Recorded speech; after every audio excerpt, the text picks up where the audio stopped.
Every person has a story, but not everyone has a place to tell it. I'm Frank Swoboda. I've interviewed amazing people all over the planet. I want you to meet them.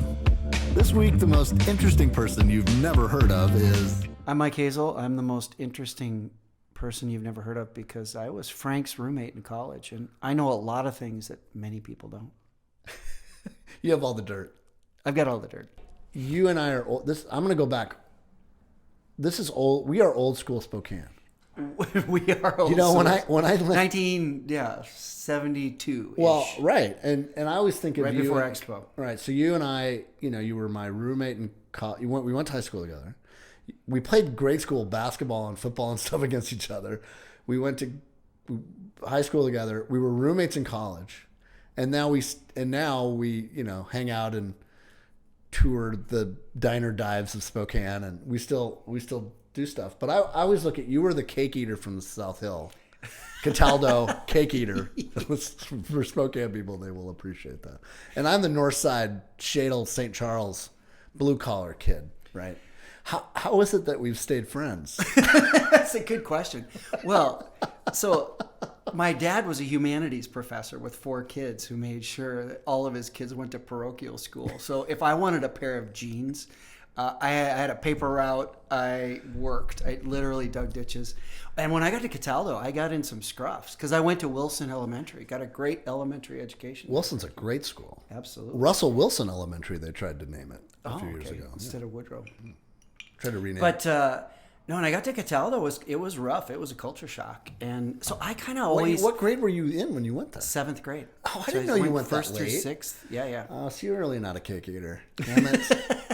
I'm still going to call you a cake eater. It's good crew. But I remember this, Frankie. A lot easier back in the day, growing up in the 80s. And I remember there was no social media, no cell phones. I remember prep being pretty... I mean, it had money and wealth in certain areas, but it drew from so many parts of... Gonzaga Prep. Yeah, Gonzaga Prep. And it was a kind of as I recall, a jeans and T-shirts kind of culture. It has always been a pretty blue-collar place. Yeah. And, a lot of people have come through there. It's funny because John Nielsen and I talked about this, that it's, there's a lot of kids who had a lot of money, and there were a lot of kids who didn't. Yeah. And I was the kid who didn't. But, my dad was an architect. It wasn't like, he wasn't in the professional world or whatever. But 8 kids, it was a lot. I mean, we were not the rich kids, at all. And there were a lot of people that I've talked to that had money over the years, that had money during all that. And I think it was easier on you and I to go to that school than it was on the kids with tons of money. And you probably hung around more of those guys than I did, and girls. But I know a lot of them that, really had the dollars, right? Mm-hmm. And grew up with that. And I think it was a burden for them. I think it was harder for them, than it was for you and I, because we had to work for everything we got. I don't know if you've ever thought about that, but that's sort of been, I don't know. Yeah, I think not everybody. It's not a blanket statement for sure. But I think there was a bit of they also had to have a bit of a thick skin because if they would get teased about it. They would get teased about having the money. Yeah. Oh, I know. But I didn't see any problem with that whatsoever. I did not either. I wonder how they got. Let's keep it real. I wonder who teased them. That's right. But it was all in good. It was all I think in good fun. Right? No, it was. Yeah. I still am in contact with all those folks. Yeah, me too. No, and then we went to Gonzaga University, freshman. What do you remember about this? This is a part of this is payback for you. That's right. And you know what I'm talking about. I invited you for a class lecture. Right. Okay. So let's set the stage here. So you and I we had the chance to, I don't know how we became roommates, but we got to pick our roommate or something. But you and I we were roommates in DeSmet, which is the oldest dorm on campus. DeSmet 106? Right in the middle of campus, corner room. It's, the legendary, the dorm that Bing Crosby, fictitiously everyone thinks when he went to school there, he was in that dorm and threw a piano over the roof or something, off the roof or something, which probably never happened. But that, it's a very pretty famous, there's a lot of tradition there. It's the closest thing to, I would say, like a frat Yeah. at Gonzaga. You know, it was all boys, still is, I believe. And we had the corner room, which was handy if you were trying to get a keg in because it had 2 windows. That's what I remember most about that room. A little bigger. I know you work at the university now, so you probably can't. Are you going to deny all of this? I will deny So I was the one. nothing. I'm the one that got the keg in. I'm about guilt, purification, and redemption. So fast forward, you become a professor at Gonzaga years later, and you asked mistakenly, unfortunately for you. Not mistakenly, but I had to answer to a lot from students who you asked me to as a guest into your class, if I recall, right? Yes. Right. To talk about all the great creative work you're doing as a comm major. Right. And what did I do? I think you came in and talked a lot about the work, but you also were not. You were just having a good. You were keeping it entertaining. But I did. What did I tell them? You talked about Sleepmate, but you did not elaborate on what that was. Okay, let's tell people what Sleepmate is. It is a white noise machine. Again, John Nielsen. And if you remember, we had that radiator that sounded in the morning like somebody was taking a wrench to it. So it's that little thing Right. So Mike had a white noise machine that basically, when he goes to sleep, he plugs it in and it goes. And I still have one, by the way. And you do? I do. Of course you do. And I'm like, what the hell is this, Hazel? And you're like, oh yeah, I can't sleep without it. And I'm like, this is the dumbest thing I've ever seen. So we had this white noise machine, and this is the story I told, I think. And what I remember about it is, we live in Spokane, so we go home. Holidays, we're going home to our house, but our parents' home. So I went home, and having been on campus for a semester, go home for holidays, and I cannot sleep without the goddamn white noise Sleepmate for like a week. And I was cursing you out so bad. But I think when you talk to the students, and I might have been out of the room or something. I think you weren't there. Yeah. And that seems right. Maybe I think you said something like, we were roommates. Make sure you ask Dr. Hazel about his Sleepmate. And you left it at that, right? Of course. That's way better. And so I walk in and I get these weird smiles and looks, and there you go. Weren't you a little proud of me? Frankie, I've always been proud of you. From the moment, when you were in 8th grade, you already had that sportscaster ability, calling it for the St. Charles. That's true. I did call... all the way up through ASB president. I did call Look at you now. grade school sports. And you were good at it. Really good. I mean, public address guy. Yeah. I made up a lot of fake... I would make up fake and DJs offers at mixers. And things. All kinds of stuff. DJ, that's true. I did do all that. Yeah. I was voted most likely to host the Oscars in our senior year in high school, which I think is the coolest thing you could ever be voted. I mean, best looking, who cares? Because they're all going to get bald at some point. But I'm still ready right now. They couldn't host the Oscars for a long. They were like couldn't find people to host it. I'm just like, I'm ready. I got voted it. I could do it right now. Yeah. I got nothing to lose. So in the meantime, you have so generously hosted every class reunion since we. That's true. That's true. The after party. You're the glue. The after party. Well, thank you. The after party of every one of our 10-year, 20, 25 has been at my office. Yeah. So the next one, the last one was supposed to be here or at our old place. So the next one will be here whenever that is. Outstanding. Coming up. So after Gonzaga, you go to Japan. Yes. Which I thought was so interesting. Dave McCaw went to Japan too. He did. I actually visited him when he was in Nagasaki. So Dave was a classmate of ours at Gonzaga Prep. Right. And what was that experience like? Visiting Dave, or? Yeah, did you guys speak in Japanese? Or? He'd been there a little longer. He was there with his sisters too. The McCaw family is a very impressive group. They are impressive. No, but I had gone to Italy my junior year, right? Caught the travel bug. Oh, the that's economy was in right. the tank in 1990. So you went to Florence, Gonzaga's Florence Yep. program. All the cake eaters from South Hell go there. But anyway, go ahead. Took I me a did while not. to pay off those loans, fella. Student loans. I just kind of caught the bug. And then it was literally a Jack and Dan's conversation where one of my roommates that I'd lived with was there. Jesuit connection got him to teach at a all-girls junior Catholic college in southern Japan. Scott Bailey. He's actually our professor now in Wenatchee Valley College. Wow. Same place where your corner booth is from. That's right, in the other room, yeah. So what was it like? I mean, it was amazing. It was summer of 92.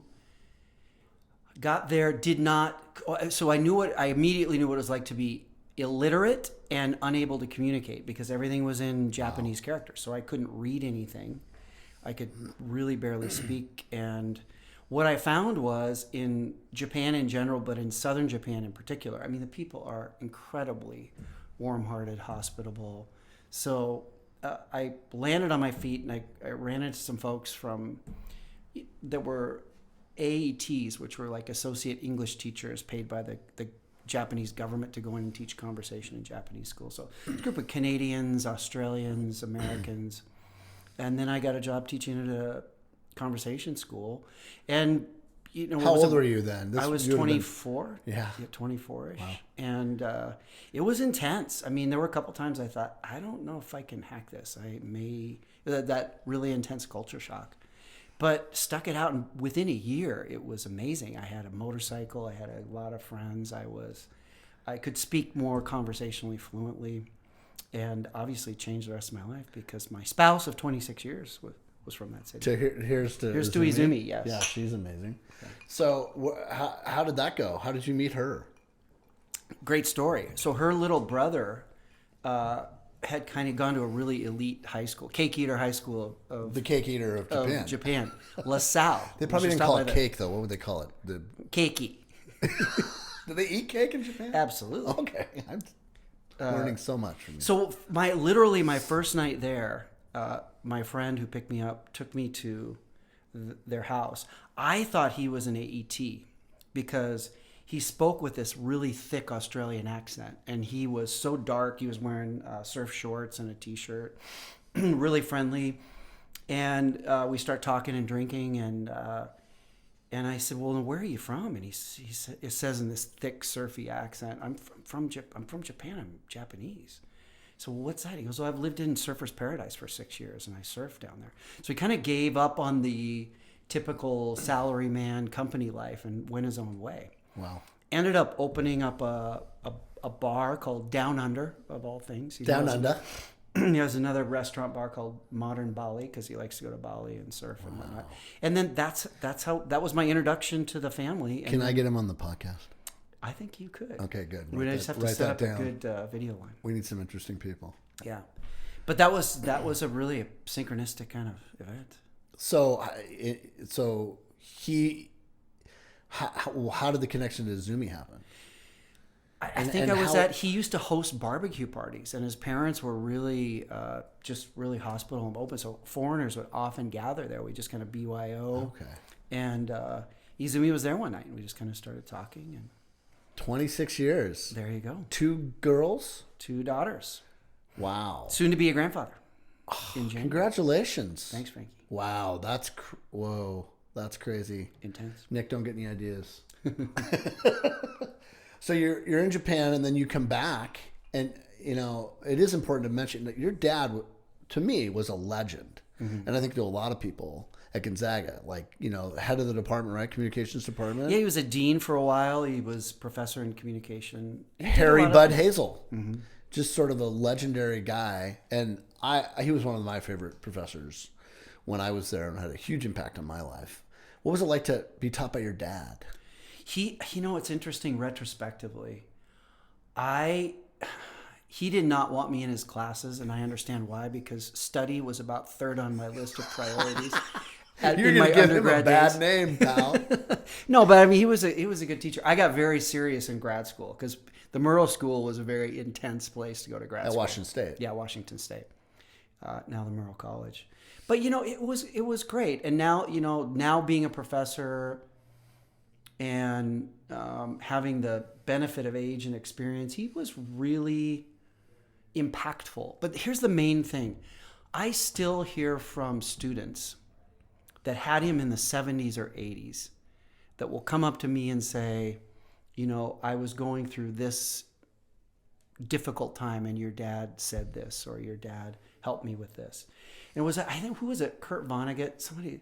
People may not necessarily remember what you tell them, but they will certainly remember how you made them feel. Mm-hmm. And there was something about him, and I think a lot of profs at GU, that the relational piece is really important.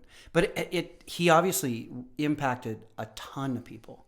So, I try to emulate that in working with students. And it's amazing how just the little things you can do can make an impact. Did you want to be a professor because of him or not want to be? How did that, you know what I mean? Some people are like, I don't do anything my dad did. I mean, I had that.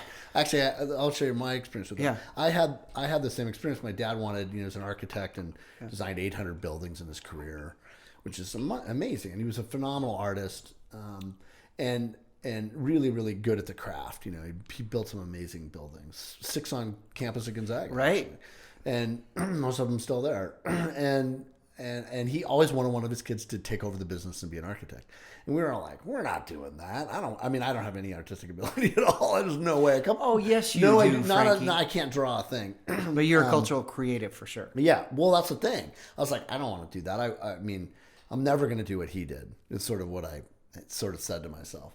And then, several years later, fortunately he was still alive, it sort of hit me one day. So I was explaining what I do. I'm like, I do exactly what he did, right. In this business, come up with something from nothing, an idea that didn't exist that does, designing something that turns into, creating content, something that lasts. The videos that I've created over the last 30 years, you can still watch and they still exist and they had an impact. His buildings are still around. There was dealing with clients and having to balance art and commerce, and this whole battle between making something cool and making something that, structurally lasts, right? His whole, the whole idea of for an architect of, form and function, like it's got to work, but it also has to be cool. Right. So it just really hit me. I'm like, wow, that's exactly what I do. Did you have a similar experience? Which side did you lie on, or did it matter at all? Or you were just born to be a professor? It was interesting. I always wanted to be a lawyer, and my brother, a year younger than me, Joel, is an attorney. 2 of your brothers are lawyers. Both of them. One's a judge. Yeah, that's Judge right. Tony. Judge Tony Hazel. Dude, thank goodness he's a judge. He's a good dude. He's a good guy. But so I'd always wanted to be a lawyer because I looked up to my grandfather, who practiced in Yakima for a lot of years. Oh, I didn't know that. He'd done amazing work. He never talked about it himself. And as is typical, after he passed, there was all these stories of pro bono cases he took to the state Supreme Court, helping an indigent mother with medical bills. I mean, example after example of that. After he stopped practicing, he went to work in the clinic, in the legal clinic, to help immigrants, Wow. So good guy, really good guy. But when I went to Italy, it kind of just created a travel bug. And then I enjoyed teaching in Japan. But I was fascinated by intercultural communication because I loved GU, but it never prepared me for that global kind of experience, right? So not only as I started to become more fluent in Japanese, in some ways I became a worse communicator because I was using the same kind of patterns we would use that are acceptable in this culture, which could be viewed as too aggressive or couldn't get away with it there. Right. Or just be viewed as rude and aggressive. So I was fascinated by that. And then the Merle School is great. I had a great experience down there. So once I had kind of decided I was going to go back to grad school, I was a TA at the Merle School teaching 102 speech to college freshmen. Your dad taught me speech. And a lot of it was just I applied what I learned from really good teachers. And one teaching award, I mean, it wasn't rocket science. I was just like clear and considerate, simple, right? Yeah, and available, and that kind of set me on the path. And so once I got married, I interrupted PhD work to go back to Japan because Izumi's parents were not happy about the impending, Nuptials? Really? Really? So like little damage control. So you were the she was in trouble. They loved me until I showed interest in They realized you were not Japanese. Until I showed interest in their daughter. But understandable. And ended up getting a job teaching there and stayed for a while. Wow. And it was all great. Do you remember the day you asked your dad or told your dad you wanted to be a communications professor? Because that must have been cool for him, I would guess. I think so. When I was over in Japan. Oh, it was. He was super proud. Every time he talked about you, to me, he was so proud of you. Well, thanks, Frankie. Yeah. I remember thinking about it as an option for a while. And I remember talking to him while I was in Japan. He said, well, you should apply to the WSU. Yeah, it's a good school. Great school. And so that also set the path because I worked with really good professors down there. I almost dropped out halfway through the first semester. Like, I'm an imposter, do not belong here, not cut out for grad school. I'm an imposter. Imposter syndrome's a real thing for grad students.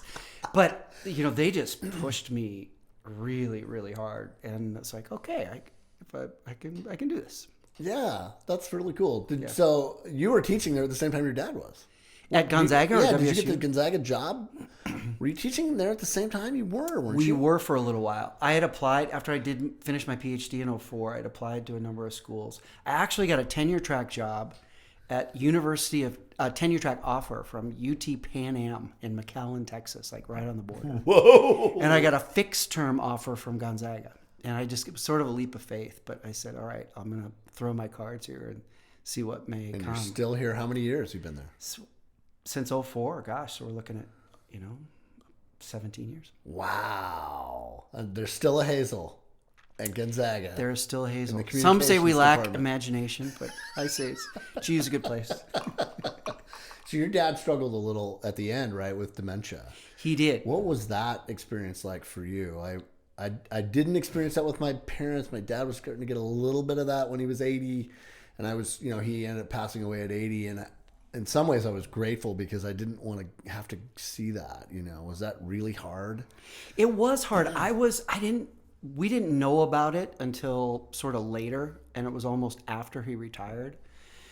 But there were little things that we started to notice, and then he loved teaching. It was his hobby. It was his passion. It was his life. He was like a game show host a little, or you know what I mean? Like he was like a host. Yeah. He had that great voice, and everything was. It was almost like he was reading cue cards or something. Like the guy was so elegant. Yeah. He was just like unflappable, and you didn't feel like you were being taught, but you were like, whoa, I'm in the presence of like, this amazing guy that was so prepared. Yeah. But I bet at the end it probably got a little hard. It was. I remember he had written a paper to submit to a conference, right? And he had always been strict with my writing, very Aristotelian, Jesuit trained, have your 3 points. He was a good writer. And he wrote several books, right? He did. Very published guy. Yeah. And he showed me the manuscript, and it just kind of disappeared after the 4th paragraph. And I asked him, I said, Dad, so what's, this is the questions he would ask me in high school and college. What's your central thesis statement? I said, what's the central theme and how are you developing this? And he couldn't answer it cogently. And as I started to think about it a little more retrospectively, there are certain forms of dementia where the individual, it's almost kind of like a pilot getting hypoxia, which is why they train like military pilots to start to become aware if they're losing cognitive function, right? Where they're not aware of the gradual loss of capacity. There are other forms of dementia where people are very aware. So it's even more frustrating. Right. And I think my dad was the former. Right. Yeah. Tony Bennett's going through that right now. He's 95. Right, with Alzheimer's. And right? with Alzheimer's. And I was fortunate when he was in Spokane at 89. Yeah. To take my kids. Yeah. To that really limited. It was tough to get a ticket, and we got a ticket. My brother helped us get a ticket. They will never forget it. They were, I don't know, Nick was 21 or something, to watch this 89-year-old guy absolutely kill it. and sound like he's 60 or 50, you know, like just amazing. And to now watch him, CBS 60 Minutes did a great piece on that. And basically he doesn't know that he has it. Right.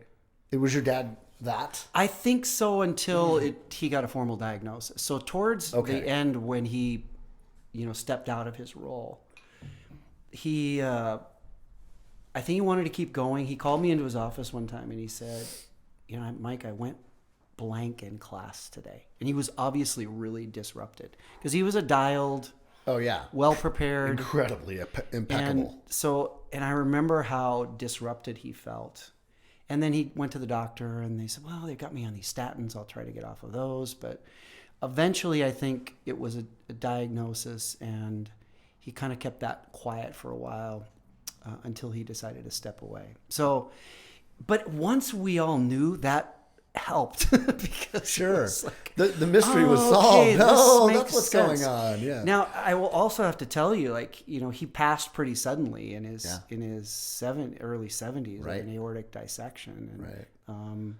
But I will always admire the way he navigated that space because we're all only temporarily enabled, right? Especially me. Right.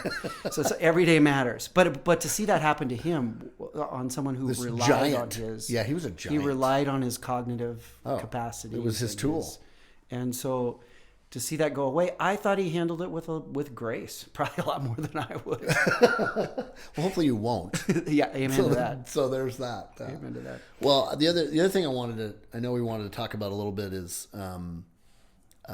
circle plus minus. So this is I've talked about it a little bit on the show, but basically it's a tool that I created for my team when I took my business over from a partner, and essentially there were only 4 of us working here, and I really realized I've got about 6 months before we're out of business if we can't figure out how to do this. And there are only 4 of us that we're putting, that we're running the company.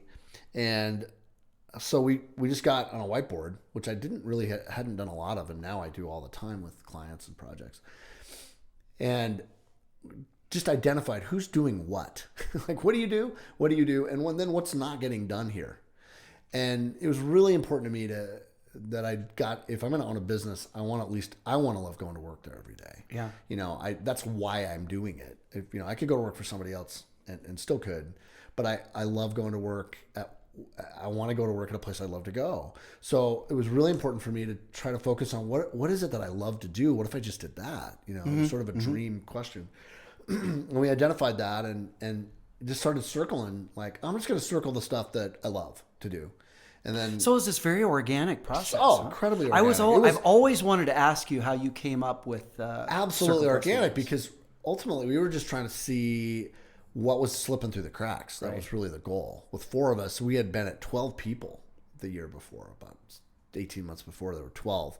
And this was really the advent of desktop publishing and desktop editing, and we just didn't need all the equipment that we needed before. And we started to work directly with clients and not go through ad agencies. It's just a big cultural change in our industry and a big shift. And so we kind of were like, wow, how lean could we be? And people hire us. They hire me because of the work that I do, and they'll still hire me. Let's just be efficient about it. So we circled what we loved. We put a plus next to what we didn't mind doing. Like, I don't mind, taking the trash out. It's okay. Or doing the laundry at my house. And the minus next to the stuff that we hated doing. Like, the stuff you hate to do, or that you've conned yourself into thinking that you could do, but somebody else could do 10 times better. So we made that list, and it was instantly, the most powerful part right away was, there were 4 of us there, and one of us instantly went, your minus is my plus. I'll take that. And we got rid of half of the minuses because they were somebody else's pluses. And then we kind of went, what if we just got rid of all the minuses? Like, what, we could outsource that, or let's hire somebody to do that. And we knew what we needed then help with. And it was just amazing. 6 months later, we did more in that 6 months, that year, than that next year with 4 people. We did more revenue than we had with 12 the year before. That's amazing. And it was amazing. All 4 of us, myself and three teammates, employees, all three of them stayed with me for 10 years. Wow. And we did it every year or so, 6 months, and kind of reimagine what do you work, how, because our job changes, the world changes, this business changes fast, right. Technology changes, what we provide our clients changes. So that's kind of where it spawned, was just an indefinite, mother of invention, man. We needed to know how this was going to work. So then I started to realize, wow, this could work for lots of people. I started using it with my clients and then friends, and you're one of the people that I just started talking about, because you are in the world of communications. And this, when I started to tell you about it, I think you realized it instantly in a way I hadn't, that this is this is kind of a cool communications tool. Well, yeah, really organizational consulting tool. And that's right? what and you a leader do, and a right? leadership tool. Because you came out of that part of Gonzaga's curriculum, right? I've done it in grad school. Like, I supervise a strategic and organizational communication concentration in our graduate program. So, and I'm working with really incredible people that are in big companies like Boeing, military, to really small nonprofits and people in education, law enforcement. And so we're seeing people that are experiencing the challenges and opportunities in organizations. These sort of repetitive patterns that keep coming up. And I remember when you talked about it, and then we did it in your front room. Right, with you did it on your life. Zumi and, right, my wife and I, and you and Johanna. And right. I think Johnny Nielsen was there too. But what I saw, not only there were many things that were interesting about it, but I also saw that it was also a tool for other people to give feedback. So when you just use the example of, right. Hey, your plus, your minus is my plus. But I also saw it when we did it, was other people were pointing out things in people they didn't see themselves. So there were certain blind dimensions of people's blind selves you're not aware of, but people on your team are aware of it. Yes, and every time. So I thought that was really powerful. Right. I mean, that's happened every time we've ever done it. Basically, you just make a list of the stuff you do, right. And we're not aware of what we do, which is amazing. I mean, we can most people get about 10 things, 8 to 10 things. Are like, that's pretty much what I do every day. When you do this with your teammates, other people at work, they come up with another 10 things you're not consciously aware of. Right. And many of those things are circles for you. They're things you love to do, and you're not even aware that you're doing them. You're right. There's a block, right? Yeah. Or it's just, I think that's why people in functional teams and functional groups can be so powerful, because you're just far more effective. I mean, there are limits to human reasoning and just human understanding, and we tend to see things in other people that are harder to see in ourselves or to notice. But the people that are around you every day, especially if they're aligned, right? If your values are aligned and they care about you, their capacity to help you be better, or to be more functional, or just simply to point out stuff that you need to potentially be aware of. Well, and for me, I really, really want everybody who works here to love doing their job. Because if everybody just did their circles, when they do, we are incredibly successful as a company. Mm-hmm. I mean, if you just took out the I care about you stuff and it strictly was a bottom line, I'm just trying to make money here, we make more money when everybody's doing what they love. Right. Which is it's very counterintuitive to the world that we all live in business. I don't necessarily think so, because I think there are some new thinkers in organizations. Well, I would say that we grew up with. Right, that we grew up with. Americans have to work hard, and it has to work really hard, and that will make you happy. Yes. And really the exact opposite is the case, right? Exactly. If you with conditions. I tell my team every time I go on vacation, this is absolutely true. Whenever I go on vacation, we get more work. Yeah. I'm like, well, maybe I need to not be here. Seriously. I mean, I do need to be here, do the things that I do, but I get to do the things I love, and it's just never work. Well, I want to ask you about the Cosmic Waitress, and I know you're supposed to be leading this. So no. This is a conversation. But I thought that was that part to me was really, really interesting. So explain that. Explain what happens. So the idea is that you sort of put out there, what you aspire to or what you want. You try to visualize. Right. After we kind of just go through the circle pluses and minuses, and you look at your life, basically, you're like, whoa, that is the stuff I do. And X amount of this I love and X amount of it I don't. and I'm okay with some of it. We do, the next step is what's missing in your life that you don't have. And I purposely do that because it is really I think the hardest question you can ask anybody is, what do you want? If you ask me that right now, I don't know, but I can kind of tell you what I don't have. And so that is sort of an easy way to get into it. So we go through that. That's a really important list of what are the things you wish you had. Just wave your magic wand. You can, these are things it can be anything. Stuff that you want. It can be, peace of mind. It can be whatever it is. People can pretty much get that list and go, yeah, man, I don't have those things, and it's, I always tell people it's, never on there is usually in the top 3 or 4, 5, 7 is I'm missing money. Money's never in there. But like, I need a space heater at my desk because it's cold. That's always number one, or a window in my office because I don't have one. It's those things that people kind of talk about. And then the Cosmic Waitress came in when I just really believe that you get what you want when you ask it and you put it into existence. So that showed up by, I just read a great book, and there's a chapter called The Cosmic Waitress. And I'm like, let's put your order in, I think that you should get what you want. And, we order a whiskey, it shows up. So now take that list of what you don't have and put it into the positive, right? Yeah. And you did that. And how was your cosmic order? It was everything that I put into play manifested. I mean, not necessarily all of it immediately, but it all manifested. So, I mean, everything on your cosmic order happened. It did. It did. Wow. Yes.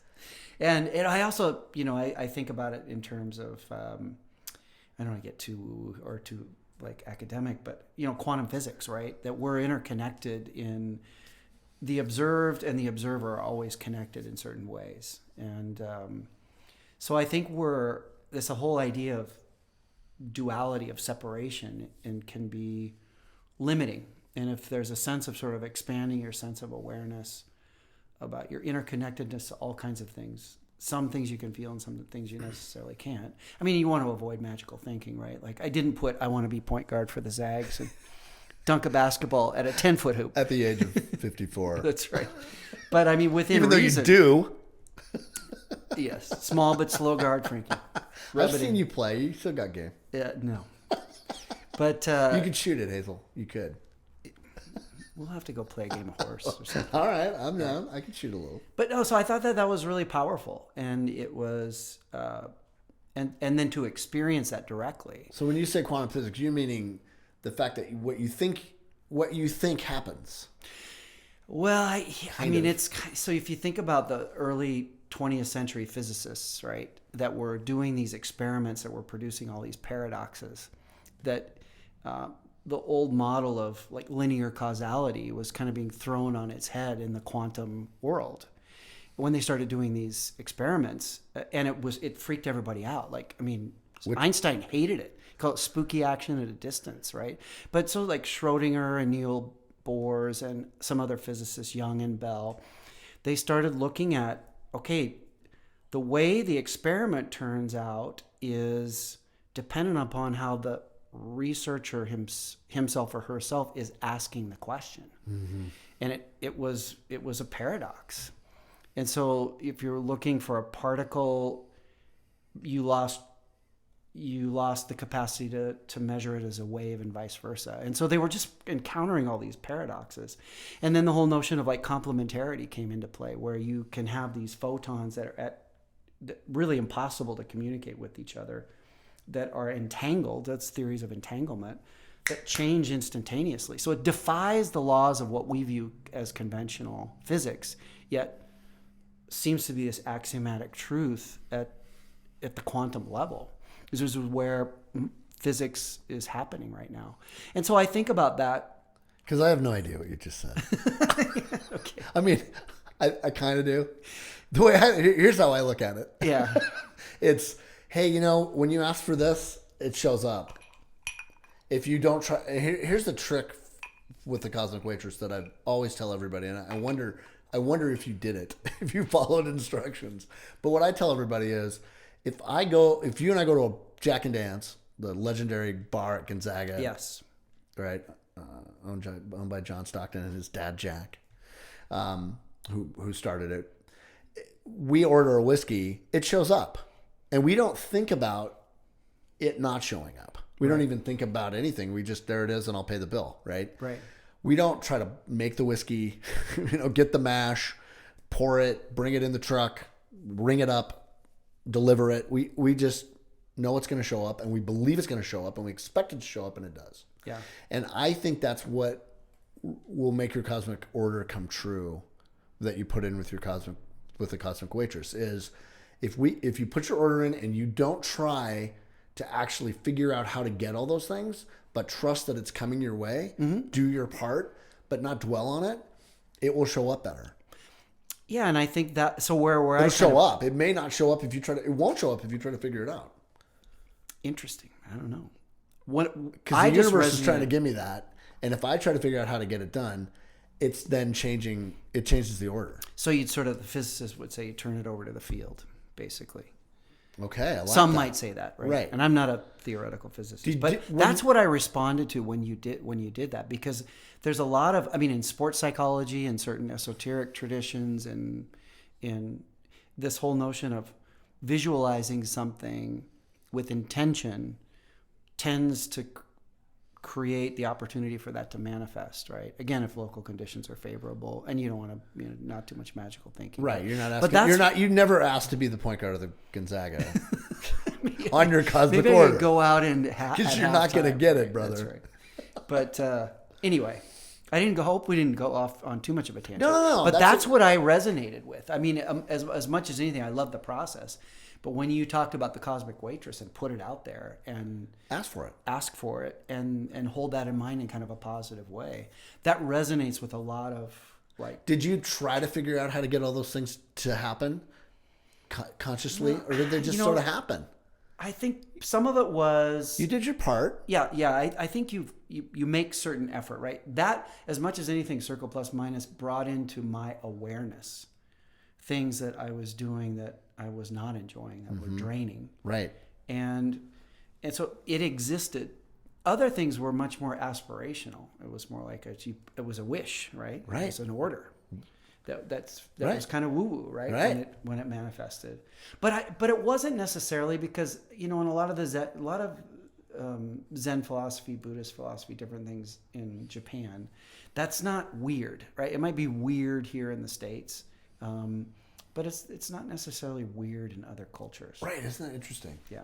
Yeah. I think that's super true. Yeah. Well, so you're teaching at Gonzaga. You've been there for, you said 17 years, right? COVID hits. What was that like? Because I have, we both have daughters in college. Yeah. And, I have a son in high school, and it has been really interesting from the parent side. What's it been like for you on the teaching side? On the teaching side, well, it all happened so fast, right? I mean, 1 week it's the tournament in Vegas and spring break. Gonzaga, yeah. And in the course of literally a week, everything was normal to completely shut down, a lockdown. NBA cancels the season. So the university had a week to switch to, it was incredible. A week to switch to remote teaching. And wow. And fortunately, because I teach in a largely online hybrid program, we had kind of set up the infrastructure so the university could do that. People, every course had a Blackboard shell. So it was a Herculean, amazing effort by everybody, from the administration down to the techs, to make that dramatic shift. And I was on one of the subcommittees of the pandemic task force, and we were meeting weekly. For our program personally, we actually got better at what we did. We'd been using video technology, video conferencing for years and years, but new tools were starting to come online. And we were able to kind of create tutorials and help other people get onboarded. But that was a whole university-wide effort. The students were amazing. It was kind of just like we said, all right, look, we don't know what's going to happen. Let's cut people slack. Let's be supportive. They're here to learn. They're trying to. In our graduate program, they were already there. They were adapting to emergency remote, right? And sometimes health problems, other disruptions.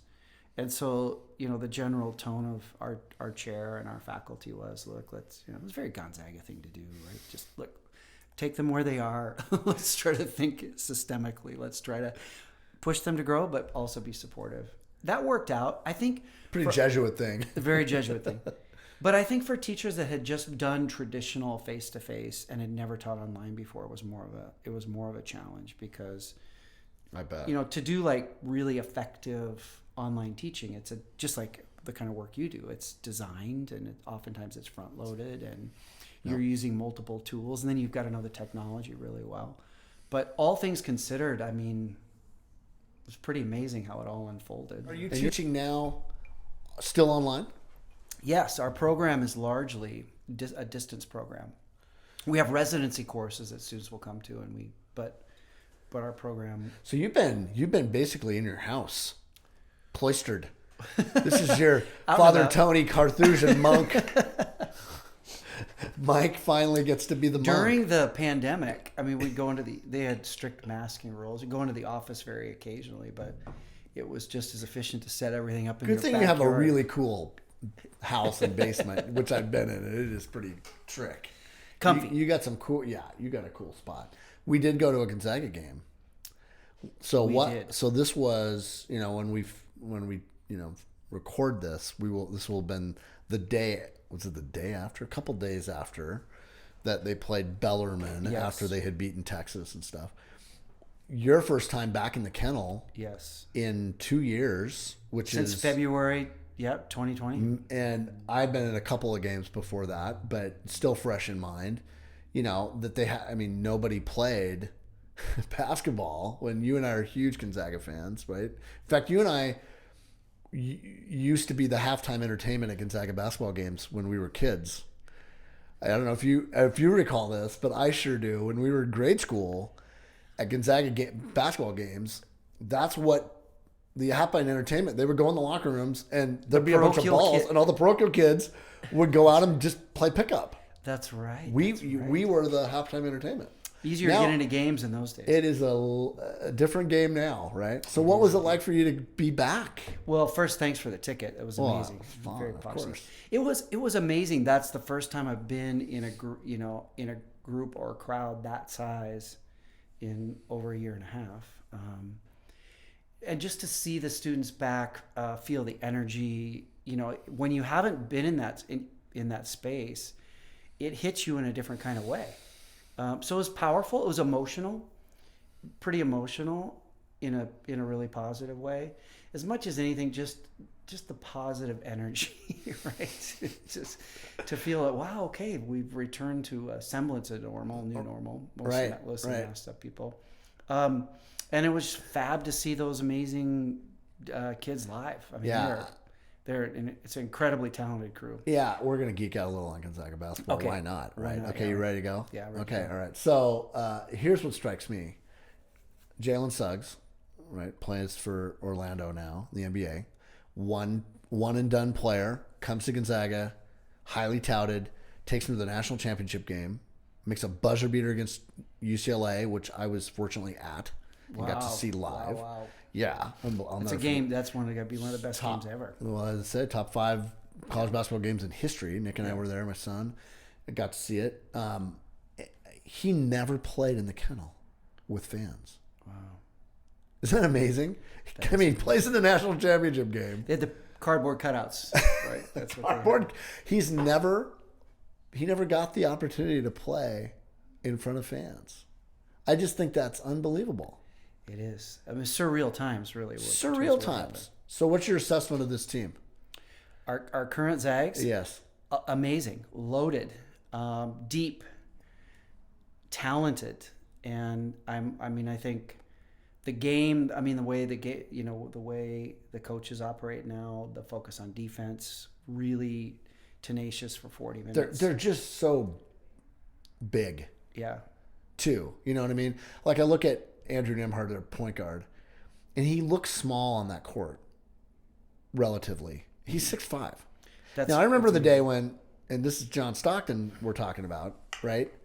If he's 6'1", 6'1" in shoes, and thick socks, in right? high heels. Yeah. Man, could he play? I mean, and that was the Gonzaga guard, the 5'11", 5'11" white kid, point guard, slow but could shoot it and manage stuff. Stockton was quick. Stockton was incredibly quick. Well, and yeah, my brother got a chance to went to high school with John, and he always told a story about the second year John was playing. Jim had been in Seattle, and he was like, went down when the Sonics were crappy, and he's like, sees John, and John's like, what are you doing here? He's like, do you have any wheels? Can we go out? Let's go out. So he and John go get a beer afterwards in Seattle cool. Before, they had enough time to get him back to the hotel or whatever. And he's just like, what is it like? And he goes, it was so surreal because it's so surreal. He goes, honestly, these guys are really slow. They're just big and slow. And it's just easy for me. He's so quick, right? It was not difficult. Yeah. But he goes, there were times when I have to stop and catch myself and go, oh my God, I am guarding, Magic Johnson right now. Right. That's Larry Bird. He had to shake it off because it was just, he couldn't believe where he was, from a kid who, grew up at St. Al's in Spokane, playing, just kind of a gym rat. And then all of a sudden, makes the Olympic game, and all of a sudden he's in the NBA, number one pick. It was just so unlikely that happened. And because of that, everything unlikely has happened to Gonzaga over the last 20 years, right? That we've gotten to see this whole emergence of how they've done it and built it from, nothing to now, arguably the best program in the country. Truly amazing. Truly amazing to see. And honestly, what I've noticed is just the size. I mean, these guys are, there were players, and Mark Few will talk about it. There's guys who are, that have played for him over the years who could absolutely play today on this team. But as many as they have with that much talent, and honestly, I think compared to last year, room to grow. There's a lot of incredible talent that will be so much better. That's what struck me by that game was there are 5 freshmen on the floor right now, holding their own. And at the end of the year, a couple of them are probably going to be the best players. I mean, it's truly remarkable to see. It is. And it's great, again, to go see them live because you can see the entire court. So you see how they're moving without the ball, their physicality, their quickness. I mean, they are playing defense. Their defense was spectacular. It was. It was not something we grew up watching. This was an offensive juggernaut, but not a defensive thing. Tommy Lloyd gets his first big win. Amazing. Right? We were talking, yes. And I turned on that game by accident. At Arizona playing Michigan. Arizona playing Michigan last night. And it was uncanny to me how much that team, the Arizona team, reminded me of how the Zags play. Uncanny. And they dominated number 4 Michigan. Absolutely dominated them. Embarrassed them. And they're going to be formidable. Yeah. Tommy's. I think I call him a good friend. I mean, I don't see him that much because he's been so busy forever and ever. But he was a grad assistant at Gonzaga, and we worked on the highlight reel. We would produce the video for Gonzaga for 10 years that would recruit players. And so there was always a grad assistant that would be the guy that oversaw that from Gonzaga. Billy Greer was the first guy that we worked with, and he was, became Mark Few's assistant, became the head coach at San Diego. Now is the head assistant at Colorado. And Tommy was the next guy. And Tommy had it the longest. He and I worked on that thing for maybe 5 years together. Wow. And I remember, how he still has that kind of like he's a big kid, about him that I still is so endearing. I think people just love because he's super honest.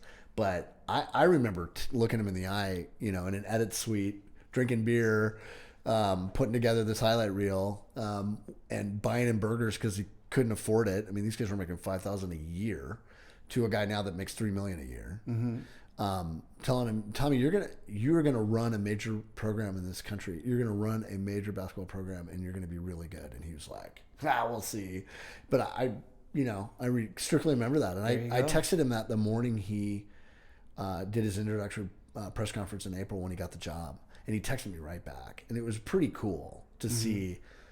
That's, I think, the key to that a big part of that program is that they don't forget. They don't forget the people that kind of helped them get there when it was lean, and it was.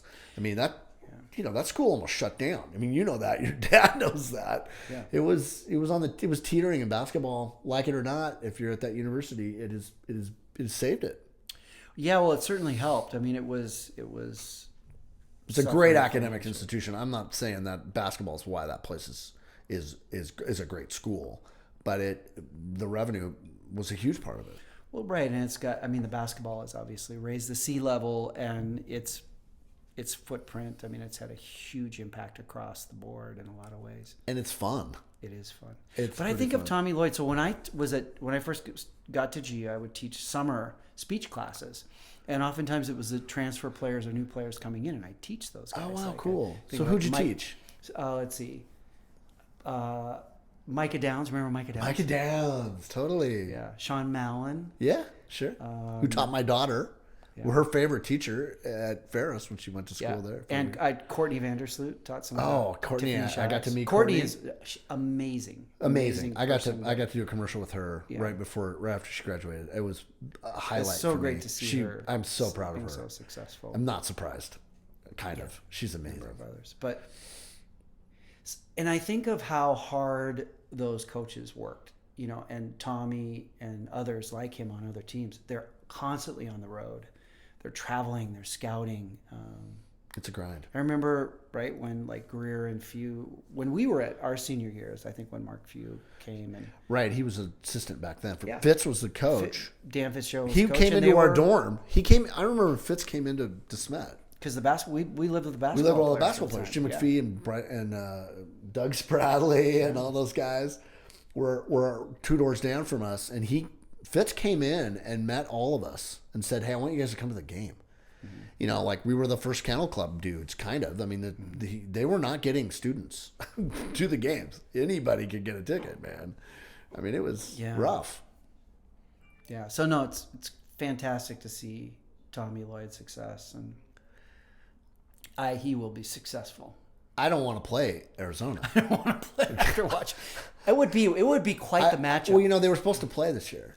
Were they? Yeah, they were scheduled, and Fuke said, "Hey, Tommy, I want you to get off to a good start. You don't need to be playing us, because that's not going to give you a good start." Now I think Fuke's going, "Hey, Tommy, I think he's really glad they didn't schedule him because that team is." I mean, really good. They got all the pieces. They got all the pieces to make a long run. I mean, that's a Sweet 16 team. Remember in the tournament a couple years ago, GU was matched up against UNC Greensboro. Yes. And Kyle Bankhead was the assistant. Yes. For UNC Greensboro. That's right. And they took GU down to the wire. Yeah. Well, Billy Greer was it one in a 16? Yeah, right. Billy Greer leaves. Yeah. Goes to San Diego. Right, takes a head coaching job. What's he doing his first year? He wins the West Coast Conference tournament and goes to the NCAA tournament. His only trip there, by the way. Yeah. But it's those guys know. They know Tommy knows. Part of it's a chess game. Part of it's a chess game. Yeah, and they're both in good shape. I think it was a great move for both of them. They're both going to succeed pretty well. One of the things that we also do, you and I, which I want to talk about, is we visit old school Spokane. This is your idea. Absolutely. Tell me about the dive tour that you and I like to call it vintage restaurant tour, frankly. Okay. Well, there's a difference between the cake eater and the North Side kid. That sounds much more judgmental. 100%. So what do we do? Explain what we do. It's pretty cool. So it's pretty cool because we are both huge Spokane boosters growing up here. And you picked this 5 years ago. I remember you telling me, Mike, I'm telling you, Spokane is going to be the next big thing. A lot of people are going to move here. It's going to kind of It's the best mid-sized city. Well, I travel a lot. Cultural, creative. And I've traveled the last 15 years, and I would go to places and be dead. And this town, you can get, a late night menu at 2 a.m. on a weekend. I mean, there's a lot going on here. And I'm like, this city is killing it. And Portland, Seattle, you can't afford to live there anymore. All the cool people are moving here. I mean, there's been a migration here of really creative people. I mean, Zach, who's producing this podcast from Chicago. When would you ever get a kid from Chicago moving to Spokane? Are you kidding me? Right. With tons of talent and interesting, So that was part of it. Was this town's getting cool, but there's a lot of cool places here that. Yeah, off the beaten track. And I think it was sort of a homage to growing up here. Right. And just kind of, old school Spokane. Right. So we haven't done this in a while. We have to kick this back into gear. Yeah. Now that COVID interrupted it. Now that you're back out in the public. That's right. So I think we would each pick a restaurant every month, and we try to make it as kind of kitschy and out of the way. Right. as So cool. where have we gone? So to have breakfast, right? It was usually one of my breakfast. favorite. This is probably my favorite is the Skyway Cafe. Oh, dude, unbelievable! Skyway Cafe is Art fantastic. Deco Municipal Airport out at Feltz Field, where my dad learned to fly at 16 on grass runways. Yeah. Yeah. And it still has such a cool diner. It's unbelievable. It's really cool. It's really cool. We have been, let's see, where else have we been? Did we go to the Ming-Hua? We've been to the Ming-Hua for lunch. Absolutely. That's a rare lunch excursion, but we had to go to the Ming-Hua, which is, man, divey, but good Chinese food over on 3rd Avenue. Yeah. Azars. We did go to Azars. Excellent. Great Mediterranean. We had a lot. I guess we had more than one lunch. And then we went to, let's see, where else have we gone? Of course, we've gone to your Ferguson's. Ferguson's Cafe. Ferguson's Cafe, where Corner Booth was born. Yeah. Frank's Diner. We did go there. How about, have we been to the Chalet? No, we have not been to the Chalet has not changed its decor since probably 1968. Well, you know, because that's your neighborhood. That's mine right. now. I mean, I talk like I'm not a cake eater. Okay, we probably have to go to the Chalet next. All right, Chalet next? Chalet next. Unless there seems like there's some other places we've been, but maybe that's it. Yeah, it's awesome though. Okay, Chalet it is. Yeah, we haven't gone south side yet. We need to go up there. South Hill, check it out. All right. We're on. You're on for that. I should have said this at the beginning, but we'll probably have 4 of these podcasts because you and I could talk about a lot of stuff, a ton of which maybe next time we can talk about just the world of social media and what it's done. Because that's really your bailiwick, right? A big part, or you've studied it anyway. I mean, I've studied it. It's not my area. It's not my, I mean, it's there's a lot of subfields within comm, right? Social media is taking on digital media strategies, and social media is taking on its own subgenre, subdiscipline. But I mean, we can talk about it at all kinds of levels, right? Pluses and minuses. So, when you look at that whole world of communications, what are you excited about? What scares you? Maybe we'll talk about it next time. But what excites you? I think that social media, with the discipline and training and understanding of how to use it and to be inoculated against the social engineering, like these very powerful algorithms, hard to do, easier to say, hard to do, but really getting people involved in understanding media literacy, how media operates, and how much time the information, misinformation, and disinformation is intentional and it's effective. So if you can somehow teach your children or you yourself become aware of how you're being subtly and overtly manipulated, I think that would be powerful. With that, what an utterly amazing tool. Right, the connections. In terms of the connections you make, independent journalism, culturally creative things, music, food, travel. Right, all the good stuff doesn't get talked great about. Ways to, right, great, I mean, there's incredible art that's happening on digital media. And so it's a sort of great equalizer. Everybody's Instagram page is amazing. Yeah. I mean, I know. So I think it can be a phenomenally powerful tool. Yeah. For good. I also think it's creating, as much as it has a dark side, it's creating a greater awareness of the world. Yeah. Right. So taking us to places we wouldn't otherwise get a chance to. And creating sort of communities of interest. It's connecting people in ways that it never done before. Yeah. So, it's still It's early. I think our technology has advanced far beyond our social and spiritual development. I do too. I think, I mean, I don't want to get into it here, but I think a lot of what's happened on the dark side of it. This is my own gut feeling, but when TV started, it was this magical thing. And then along comes a guy named McCarthy who goes, wait a minute, I can manipulate the hell out of this. Almost gets away with it. And then doesn't get away with it. And then we went, oh, okay, wait a minute. There's this thing called the FCC, and there's rules about how you can do that or not. And we kind of learned, right? You get this new thing, and then you discover, oh, there's some things here that aren't great about it. And then you put some parameters around it, and by and large, they were good. They were good parameters. And now here comes social media and this whole world of the internet, and I think we're at that same stage. I think we're at that same stage of, oh, wait a minute. you can see the good stuff out of the box.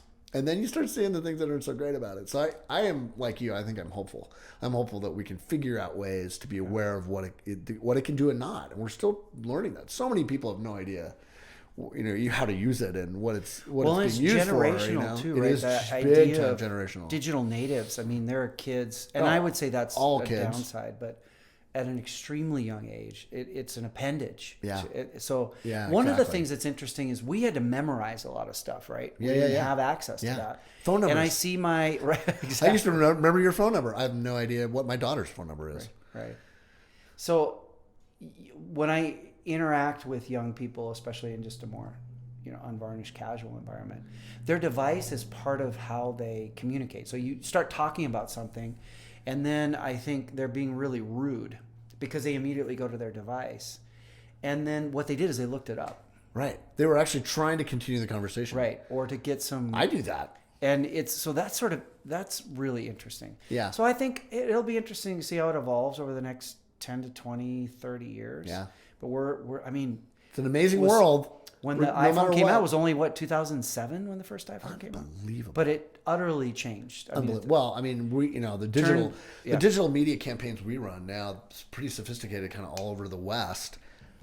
That was not part of the business that we do 5 years ago, 6 or 7 years ago. The first year we did that, it was like, this is unbelievable. Yeah. I mean, I can't believe that all the things we do now that we wasn't even on our radar, and it's changed my business for the better, and it's a really cool way to kind of communicate. So we can talk about those things in the future. If I give you your magic wand and in your world of education and all that stuff, this will be the last question. Yeah. And you could wave it. What would you want to have happen in education? Yeah. Wow. Or the world of communications. World of communication. Your choice. It's a tough question because you're thinking of preschool through doctoral and postdoctoral and technical training. So I didn't say it was going to be easy, Hazel. Okay, this isn't a cakewalk. Come on. In the world of education, not necessarily related to social media. No.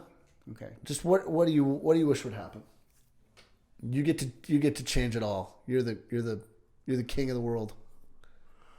I think emotional intelligence, empathy, the capacity to think critically from multiple perspectives, and then the capacity to sort of be aware of how your own positions really influence your emotions and beliefs. You want that to happen more often. I'd like people to learn more about how, and I don't mean this in a negative way, just how inherently limited we are. But not in a self-deprecating, judgmental way, but in a way that's potentially empowering, right? Because if we know social science and behavioral psychology, not just behavioral, but all fields of psychology point to that humans, they resonate with people they have affinity with. They want to be parts of groups. And actually, they get, the brain changes when you've got an enemy. The brain changes when you feel like you're part of a group. Right? And you see it manifested in positive ways among fans, right? You see the way the GU students kind of go after the refs, the opposing team. And the opposing team and the opposing coaches. I'm sure GU is going to be facing that on the road in various capacities. You think so? Year. But there's sort of almost like a healthy way to channel it. So sort of teaching kids at a younger age, but even adults, to sort of, how do you manage those feelings? How do you manage those emotions? How do you notice when you're being manipulated in ways, I think is incredibly important, because as we can see how polarized our societies have become, that sort of level of self-awareness, I think, will help us to be more effective in not being manipulated, or potentially being the master of the technology rather than the other way around. Yeah, and I think the empathy word is really interesting too. I agree with that. I think that, I mean, they always say, the people that become president come along because they have something that we all really want, and that empathy that, like, Biden won on that, like, hey man, it's time to care again a little bit here. I don't think that's I don't think you're wrong about that. I don't think that's the only reason he won. I don't even get into that, but there is, I think we are all craving it in a way that we hadn't, and I think you're probably right about that. Prediction: Gonzaga UCLA. Who's going to win Tuesday night? Tomorrow night? Zags. Number 1, number 2. Zags? Absolutely. By 10. Frankie, what about you? Well, I will be courtside. What, you leave Friday. Okay. I leave, that's I right. leave Wednesday. That's right. I will be Friday. For the Duke game. Duke, Gonzaga. Awesome. 40-yard line. Center court. You always do that so well, Frankie. You've got all the sweet hookups. Life's short. That's right. Okay. That's I don't know how right. much. And You're going to be around a long time. I don't know. You are the cake eater now, and I appreciate you sharing it with the I lowly. am not a cake eater. I'll never be a cake eater. No. My blood's not blue enough for that, Hazel. I'll be there courtside against Duke. I think they're going to beat Duke. UCLA's going to be. I mean, I was there. It was there for the last one. That overtime game was. I was with. In fact, he's going to be a guest here. I think in a couple weeks. Kevin Parker, right? Who is an amazing guy. Was a state senator. Owns the Dutch Bros. He was on our board at Gonzaga. Such a cool dude. He was. Nick and I were with him and his wife watching that game, standing right next to each other at UCLA, and we all experienced this unbelievable thing where time stopped, and I'm sure it wasn't the case watching it on TV, but in that building, and he said this to me when I asked him, would you be on the podcast? I talked to him a couple of days ago, and he's like, "Hey, do you remember when he made that? There was a moment of nothing. That whole Zen idea of nothingness. Mm-hmm. He makes the shot, and I swear there was no sound, no nothing for a beat, and it seemed like a good beat. Like it seemed like a second. And Nick said the same thing. Where did he make that? Went through everyone's mind, and then crazy pandemonium, just absolute insanity. But there was a moment in the building where time stood still, and I can't explain it. I can't explain it. And he said the same thing, and we both remember. That's probably what I remember the most from that game. It's one of those flashbulb memories. And I mean, he jumps up on the table, and he points. And he's pointing right at us. That's where our seats were, and it was just super surreal. And Nick actually captured it on video, which is really cool. So I don't know. I think UCLA's got a little revenge in their mind. I heard people say UCLA's going to win tomorrow and Duke's going to win on Friday, or Gonzaga will win on Friday against Duke. If we lose this season, I'd much rather prefer it during the regular season. This is the time to lose it. Yes. Yeah. I don't think they're going to lose. I think they're going to win them both. I think Timmy's unstoppable. It's going to be incredible. Thank you. Thank you, Frankie. Thanks for your friendship and we'll do this again. Absolutely. Thanks for having me. It was fantastic. I owe you. I mean, for after Sleepmate. Thanks again to Mike Hazel, professor of leadership studies and communications at Gonzaga University and my former roommate in college, and the most interesting person you've now heard of. Thanks also to my crack producer, Zach from Easy Productions, Boy Genius producer, sound engineer, and composer of our epic theme music, Nick Swoboda. MIP Podcast was filmed at the studio of Corner Booth Media. Please sure to like, subscribe, and follow us on social media. You can also listen to us on Spotify, Apple Music, and anywhere podcasts can be found.